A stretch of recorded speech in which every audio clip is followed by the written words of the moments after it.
Hello, everybody. It is Matt, and it is Terrifying Tuesday, and I am back at you with yet another review. Before I roll on to any of that, I want to wish each and every one of you a great morning, evening, dawn, day, or dusk, all that lovely stuff, because life really is too short as is. Please do me a really huge favor and like, share, and subscribe. I know I'm here an awful lot, but I have an awful lot on my plate to review. And then one last little tidbit of information. Check out the description box. I gave you a brief synopsis, no starring cast, director, runtime of the cut I am watching, a link for a trailer, a link for where you can purchase this, and a link for if you decide you can help support Matt's Movie Mania and toss me a couple of bucks. Either way, I really support you just even sitting around watching my boring videos. Now, with all that said in mind and all that out of the way, let's roll on to the film of the day. And today's is a masterpiece, I must say. It is by far one of the greatest Mondo films I have ever seen in my entire life. It's going to get a very favorable and good review because I absolutely loved this. It came out in 2020, and it is none other than the René Wiesner film known as Mondo Siam. Wow, what a masterpiece, a phenomenal little piece of film this is. It fits the genre of a Mondo film to an exact T, which Mondo films are it's going to be very hard to kind of review this because Mondo films have only one real narrative, and that is to shock the viewer into showing them into a part of life that they have not witnessed as a everyday ritual or everyday thing. It goes to none other than Thailand, into Siam, and we start off with some beautiful footage of a Buddhist monk that has been mummified, and they are now coming together and they're having a traditional festival type thing with his mummified corpse. And people are coming in and paying homage and paying respect, and it is absolutely beautiful and stunning. There is another one that is covered in gold that they come up and then they put more gold onto it. It is just really just a very awe-inspiring type of film. The last great Mondo film that I saw was Mondo Africa, or what is that one also go by? Mondo Magic, I believe, is what it goes by as well. But this is a much better film, in my opinion. It's got a better production value going on for it. It's got a all around, the tale of it is more gripping and more I would say it really draws your attention a lot more than Mondo Magic would, in my opinion. Granted, there is zero dialogue in this film whatsoever, but a lot of Mondo films, it's that way. It's just music over. It's a sound score over video that of shocking things. And then we move on to people. What are they doing? They are not dissecting, but they are slaughtering cattle, and then eventually it moves on to pigs, and then you have a fun little video montage type thing where they go to a crocodile park, and you get to see these crazed men that do just one of the most craziest jobs that I've ever seen in my life.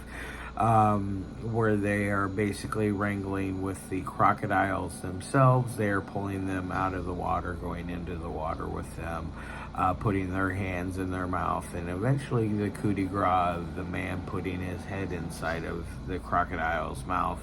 It is absolutely just scary, in my opinion. I was just like, oh my gosh! I hope he gets his head bit off because he's being dumb for putting it in there. But then again, I'm like, no, I hope nothing bad happens to him, because that would be a horrible tragedy. Either way, it is just really cool. And then it moves on to you have people getting pictures taken with various sorts of primates, monkeys. I believe there was a spider monkey in there, a chimpanzee, just various sorts of different primates, which was very neat and cool. And then you have stuff of almost on the border of animal cruelty, where you have animals like tigers that are chained up in these very small cages with very short chains, and they get to go about 6 feet in diameter, and you kind of feel sad for some of these creatures, because they have literally nowhere to go. They are essentially pinned down, and they are being used as a form of profit by these people. And it kind of can anger you a little bit, but it also is very understanding in the same aspect, because you know that these people are in a very impoverished place, where there is where the poverty level is very, very high, and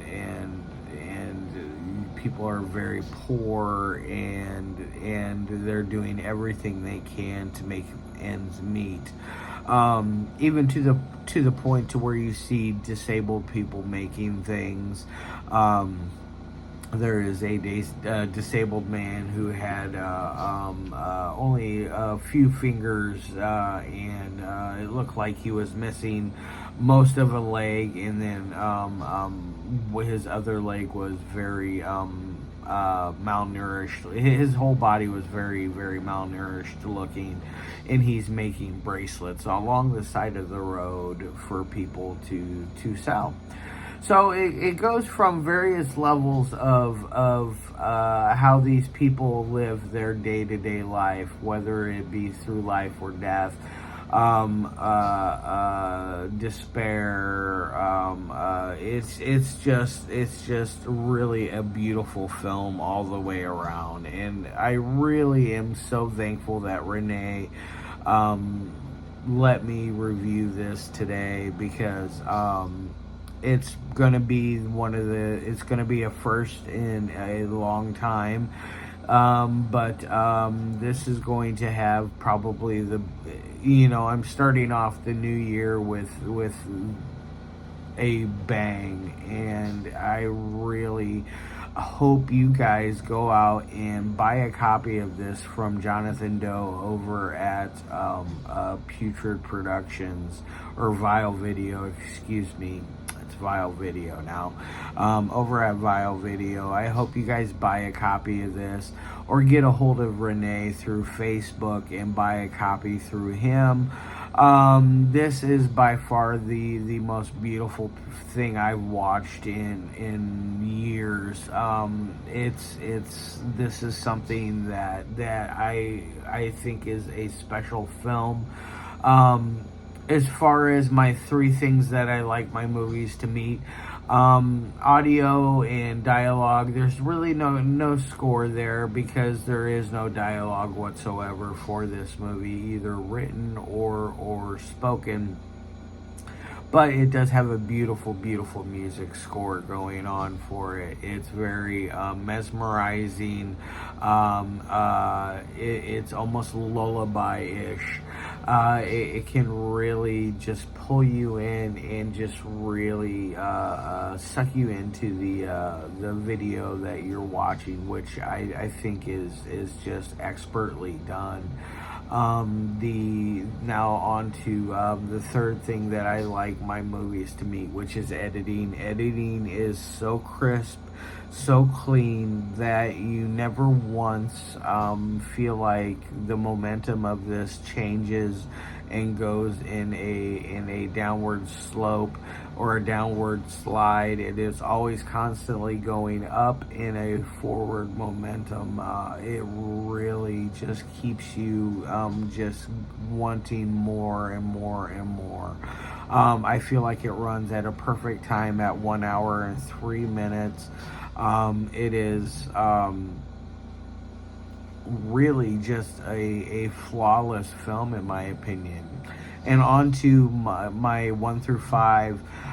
This is going to get the very, very coveted 5.5555 out of 5.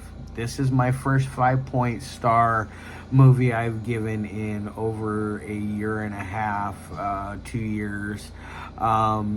I feel like René 100% earns a 5-point star on this.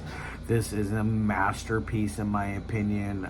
As soon as I scrape up some dough, I would like to own a copy for myself, just because I liked it so much and I feel like it is done so well. And I hope that you guys all hop on out there and grab yourself a copy, or at least watch the trailer and get yourself a good feel for what kind of a film it is. It is a 100% art house film, yes. But does that make it bad? No, it makes it even better in my opinion. I am a huge fan of art house films.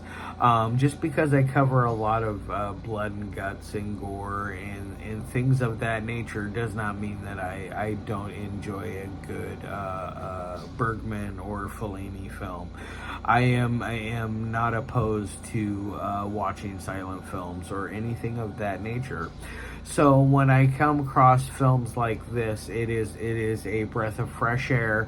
It is by far one of the greatest things that I have ever reviewed, and I hope René keeps me in mind for any other projects in the future, because I absolutely am a huge fan of his work.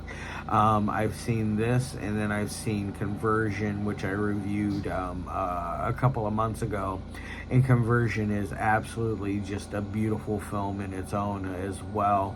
But René is a very accomplished filmmaker and very, very, very good at what he does. So definitely check out Mondo Siam from René Wiesner. It is a masterpiece. It earns every bit of that 5 points of that score. All right, guys, I love your faces. I'll be back at you either tomorrow or Thursday with another one. I got a lot of stuff to review this month already. I'm still kind of playing catch up a little bit because this was supposed to be reviewed last month, but I had some things kind of hold me back, and you guys obviously know I was gone for a few weeks. I moved in, and a bunch of other stuff happened, and blah blah blah, whatever. But anyways, Happy New Year. I love your faces.